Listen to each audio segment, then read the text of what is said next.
അവ്യക്ത സന്ദേശം. ഇന്ന് പ്രിയപ്പെട്ട ബാബയുടെ അടുക്കൽ വചനത്തിൽ ഭോഗമായി എത്തിച്ചേർന്നു. ബാബയുടെ സമീപത്ത് എത്തിച്ചേർന്നപ്പോൾ കണ്ടത് ഇതാണ്.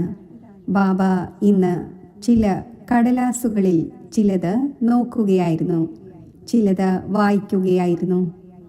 അപ്പോൾ ഞാൻ ബാബയോട് പറഞ്ഞു, ബാബ, ഇന്ന് അങ്ങ് എന്താണ് നോക്കിക്കൊണ്ടിരിക്കുന്നത്?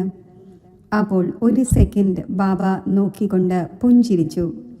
ബാബ പറഞ്ഞു, കുട്ടി, ഇന്ന് ഞാൻ ബിസിനസ്സുകാരുടെയും ജോലിക്കാരുടെയും കോൺട്രാസ്റ്റ് നോക്കുകയായിരുന്നു. ആരാണോ ബിസിനസ് ചെയ്യുന്നത് അവർ സ്വയം തങ്ങളെ വളരെയധികം സന്തോഷവാനും സന്തുഷ്ടവാനുമായിരിക്കുന്നു. ആരാണോ ജോലിക്കാർ അവർ എത്രയാണോ സൂക്ഷിച്ചു വച്ചിട്ടുള്ളത് അതിൽ നിന്നും എടുത്ത് ചിലവ് ചെയ്യുന്നു. കുറച്ച് ഭാവിയിലേക്ക് വേണ്ടിയും ശേഖരിച്ചു വയ്ക്കുന്നു. സാകാരത്തിൽ ബ്രഹ്മബാബയും വളരെ വലിയ ബിസിനസ്മാൻ ആയിരുന്നു. ബിസിനസ്മാൻ്റെ ബുദ്ധി വളരെ തീക്ഷ്ണമായിരിക്കും. അവർ സമ്പാദിക്കുകയും ചെയ്യുന്നു, ചിലവാക്കുകയും ചെയ്യുന്നു, ഭാവിയിലേക്ക് ശേഖരിക്കുകയും ചെയ്യുന്നു. ഭാവിയിൽ എന്തെങ്കിലും പുതിയത് ചെയ്യുന്നതിന് വേണ്ടി ചിന്തിക്കുകയും ചെയ്യുന്നു. അതിൽ മാത്രം പരിമിതപ്പെട്ട് ഇരിക്കുന്നില്ല. കാരണം അവരുടെ ബുദ്ധി കാര്യങ്ങൾ മുന്നോട്ട് കൊണ്ടുപോകുന്നതിൽ മുഴുകിയിരിക്കുന്നു. അപ്പോൾ ബാബയും ഇന്ന് തൻ്റെ കുട്ടികളെ അതേ പ്രകാരത്തിൽ നോക്കുകയായിരുന്നു.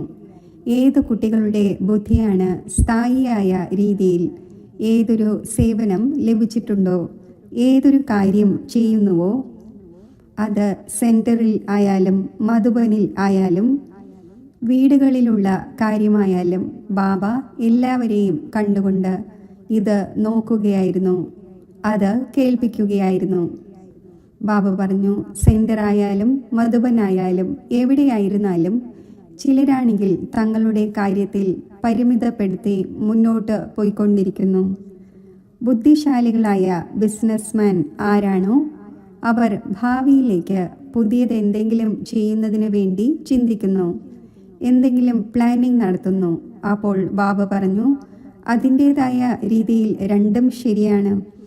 ആർക്ക് എന്ത് സേവനമാണോ ഉള്ളത്, ആര് എന്ത് കാര്യമാണോ ചെയ്യുന്നത്. ബാബ പറഞ്ഞു, സമയമനുസരിച്ച് കുട്ടികളായ നിങ്ങൾ എത്രത്തോളം മറ്റുള്ളവർക്കും ജ്ഞാനധനം നൽകുന്നുവോ, ജ്ഞാനം പങ്കുവയ്ക്കുന്നുവോ, യോഗത്തിൻ്റെ സകാശ് നൽകുന്നുവോ, യോഗത്തിൻ്റെ ശക്തിശാലി കിരണങ്ങൾ നൽകുന്നുവോ, അതിൻ്റെ ഫലവും കുട്ടികളായ നിങ്ങൾക്ക് ലഭിക്കുക തന്നെ ചെയ്യുന്നു. രണ്ടാമതായി, മറ്റവർ പരിധിക്കുള്ളിൽ തങ്ങളുടെ പരിമിതിയിൽ ഇരിക്കുന്നു. ബാബ പറഞ്ഞു, ബിസിനസ്മാൻ ഓരോ കാര്യത്തെയും മുന്നോട്ട് കൊണ്ടുപോകുന്നതിൽ മുഴുകിയിരിക്കുന്നു.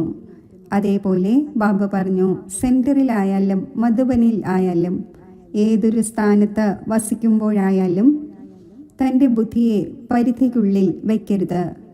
പരിധിയില്ലാത്തതിൽ വയ്ക്കുകയാണെങ്കിൽ ബാബയും ആ കുട്ടികളെ പരിധിയില്ലാത്തതിലേക്ക് കൊണ്ടുപോകുന്നു.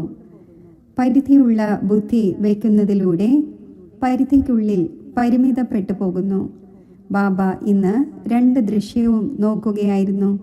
അത് കണ്ടുകൊണ്ട് ബാബ പറഞ്ഞു, സമയമനുസരിച്ച് ബാബയുടെ കുട്ടികളും ഏത് സ്ഥാനത്തായാലും സെൻറ്ററായാലും മധുബനായാലും ഏതൊരു പ്രകാരത്തിലുള്ള സേവനം കുട്ടികൾക്ക് ചെയ്യേണ്ടി വന്നാലും അത് കുട്ടികൾക്ക് ചെയ്യുവാനും അറിയാം.